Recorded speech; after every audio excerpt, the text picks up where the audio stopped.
Dear number crunchers, I'm always hearing the word fraction. Fraction this, fraction that, but I don't even know what it is or what they are. Please can you tell me what it means? Danke.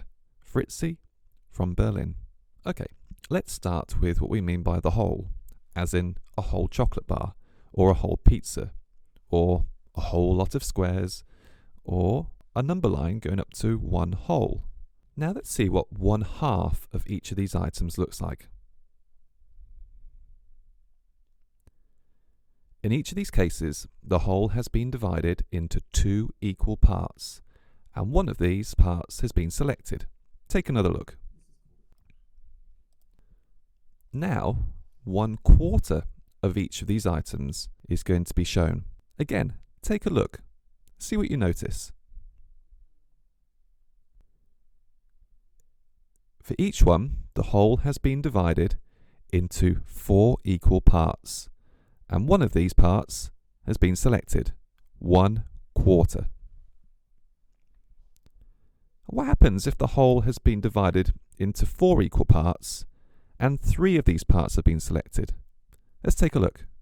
The chocolate bar has been split into 4 equal pieces and 3 of those parts have been selected. Same for the pizza. For the blocks, they've been split into 4 equal groups and 3 of them have been selected. The number line has been split into 4 equal parts and we have selected the 3rd part along that line. So what actually is a fraction? A fraction of something is the number of equal parts compared to the whole amount. In this picture, we have a bar split into 4 equal parts. The number on the bottom of the fraction is 4. We have selected 3 of them. The number of equal parts selected is 3. So we have this fraction, which is 3/4.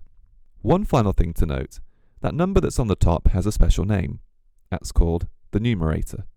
And the number that's on the bottom has a special name too. That's called the denominator. Okay, hope that helps. Good luck.